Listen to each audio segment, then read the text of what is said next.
I want to show you more or less what it's like running BDD, what I do on a day-to-day. So hopefully you like that. We're trying to get more into the vlog style type of videos. So this one's for you, Juan. Hopefully you guys liked us vlogging. We also have quite a few more adventure kind of vlogs that I have planned. You know, going to go get more parts. I'm gearing up to start the build on at least the green dually, but I'm also trying to get parts for my white crew cab because I want to get those 2 trucks done hopefully this winter. Gearing up, buying a lot of parts, and I think you're really gonna enjoy that dually build. But anyways, I'm gonna show you what the day-to-day is of running BDD. So let's jump right in.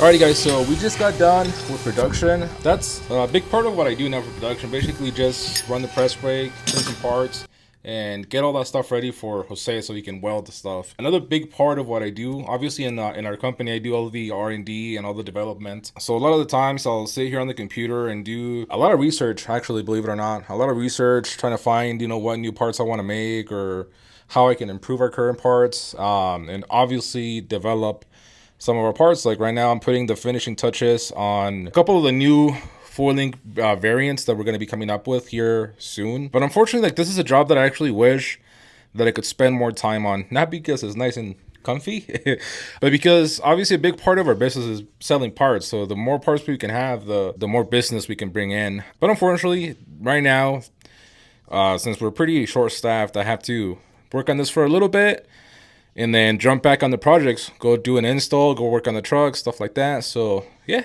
well, you know, can't always be fun and games.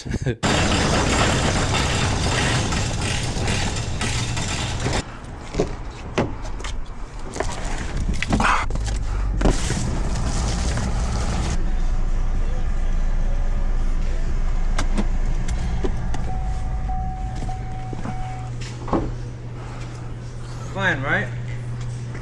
That's really good. Yeah, heck yeah. Inside. That's great.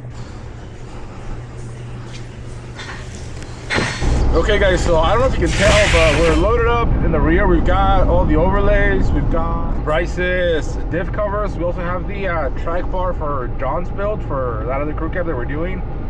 And then we had to do a run of coil buckets for Cody for the Raptor stuff. So since he's on the way to the powder coaters, we're gonna stop by, drop off his coil buckets. I also gotta stop and talk to him about a couple things. I bought a mail from him. Yeah, a mail from him a couple weeks ago, and I got some questions on it. So I'm gonna talk to him about that, and like I said, drop off the stuff for powder coat. See if they have some other stuff already ready. That way we could just bring that back. But yeah, it's a beautiful day. It's nice and rainy, which I love. One thing that I will say is the big mistake to carry diff covers that have been used and have even a little bit of residue of diff fluid. It stinks in here, and I even cleaned them before I brought them, because like, all right, I don't want to take super greasy, oily stuff to the powder coater. So I went ahead, cleaned them with some Dawn dish soap, scrubbed them really good, and I thought that would be good enough. But man, it freaking stinks in here, and I hope it doesn't penetrate the car, because man, that would suck. So we just got all the parts rubbed off of powder. So his name is Joe's powder coating. He's the man. If you guys are anywhere in Yavapai County or in the surrounding areas that you need a good powder coat shop, he's the man. I drive past a couple other powder coat shops to come to him. So we got everything dropped off. He said that everything should be done by Friday. So we're gonna come back on Friday, pick up all of our stuff, and then start putting the trucks back together, man. That's really exciting. Roll down the windows a little bit because it's still Smells like freaking diff fluid in here. But yeah, guys, meanwhile, we're gonna head back to the shop and keep doing production. Okay, guys, so we just got back from dropping off the parts at Powder Coat, and I came back to quite a few boxes, and I'm pretty excited because we got some things that we've been waiting for. One is we got these 4 airbags from Torque Parts. They reached out to us and asked if we needed anything. They happen to sell airbags, and they happen to have the equivalent airbag that I was looking for. So I asked for 4. You might be asking why 4? 2 are for Bryce, 2 are for me.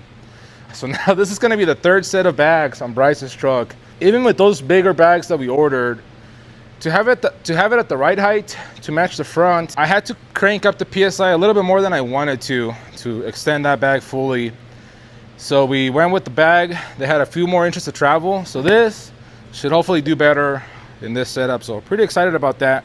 And then a lot of you guys have been asking about the pre-order for the 4-link kits. We are still putting it together.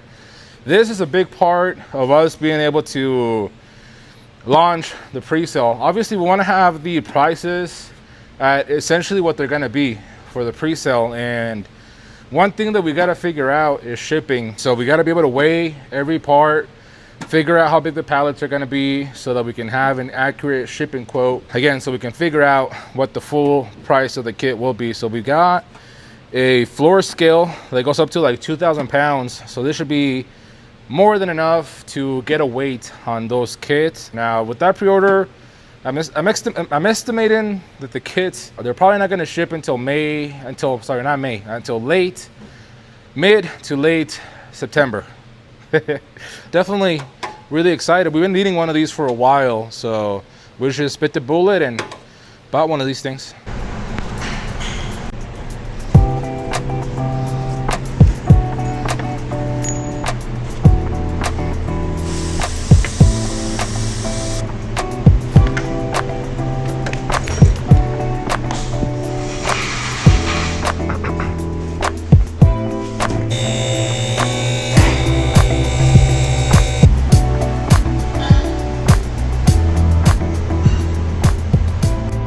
I got this new camera for POVs, so I'm going to be using that to kind of show you guys a better view of everything that I do.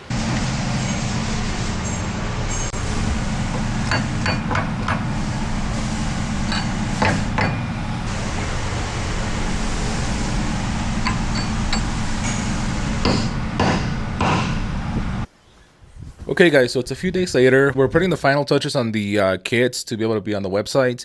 And I know that before I mentioned that we're working on a few different variants of the 4-link long arm brackets, and I want to show you what I'm talking about. So this variant that you see right here is what we've been showing you on John's truck. So it's the 4-link mounts with the overlays.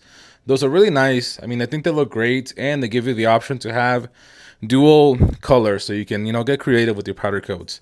Now I get the note that not everybody likes the cutouts. That's why we are also going to offer the 4-link mounts without any cutouts, but you can still get them with the overlays. That way again, you get that dual color, you can get creative. Now, if you want it plain and simple, we can also do that. We'll have just the 4-link mounts, no cutouts, no nothing. I know that people ask for that, so that will also be an option. You can also get the cutouts without the overlays. It will have all of that on the website as options. And if you have any questions whatsoever, you can always email us, call us, text us. We're always here to help you guys out. And by the way, in case you missed it, we got this in the mail a couple days ago, and I'm really excited to unbox this, but it's going to be a part of its own video. If you know what that is, let me know what you would like us to do first with it. Alrighty guys, so it's Friday, about the end of the day, and it looks like we're not getting the parts back from our powder coat today, which sucks, because that means that it's going to be a long weekend without any parts. But luckily, we still have plenty to do. We already worked on John's truck for a little bit. We got a couple things done. Now we gotta organize the massive axles that I have in the shop. First things first, this axle actually came out of Bryce's truck, which it's now mine. I was gonna use it for some R&D, but honestly, there's really not much that I want to do with this axle in an OBS truck. However, we do have a project in mind for further down the road that I think a lot of you will actually like, and we'll get into that when the time comes. But for now, I'm going to take the leaves off because this axle is hopefully never going to have leaves again. And we're just going to put it in storage. It's going to go up in one of the racks. Also, if you have an F350 with the NS60 and you want to lift it, Don't use blocks in the front. That's a big no-no. The reason why is because unlike your rear axle, the front one steers. So when you turn, this can actually buckle a lot easier if it has blocks. So that's the reason why you don't want to use blocks on the front end.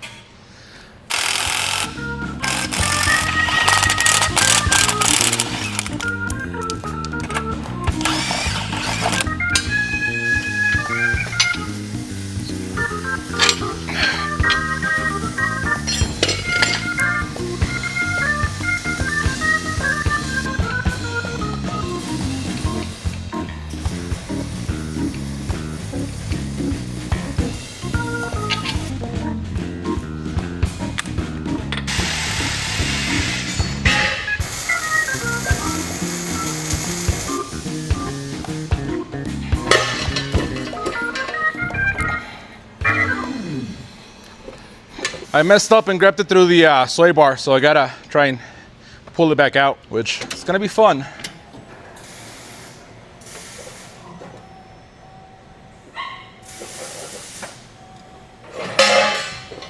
Louis like, danger!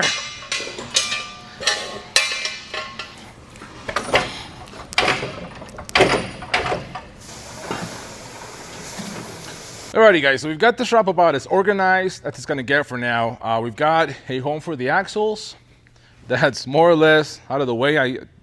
We're running out of space. We've got the OBS Dana 60 up there. Like I said, we're gonna be using that for a special project. And all I can say for now is that it's not gonna be an OBS, at least not an F-Series OBS. And I think Justin's gonna be pretty excited about what we are planning to do with that. And we've got a lot of our floor space back. I do gotta sweep, I know, we're getting to that. And we've got a new home for the mill. That's where it's gonna be. I just gotta get it wired up so we can start using that. And man, I'm excited for that thing. Different style of video, let me know what you think. Again, don't forget to subscribe. We're trying to get to 20,000 subscribers before the end of the year, so give us a hand. Subscribe, hit the like, leave any comments that you might have down below, and we'll see you for the next one.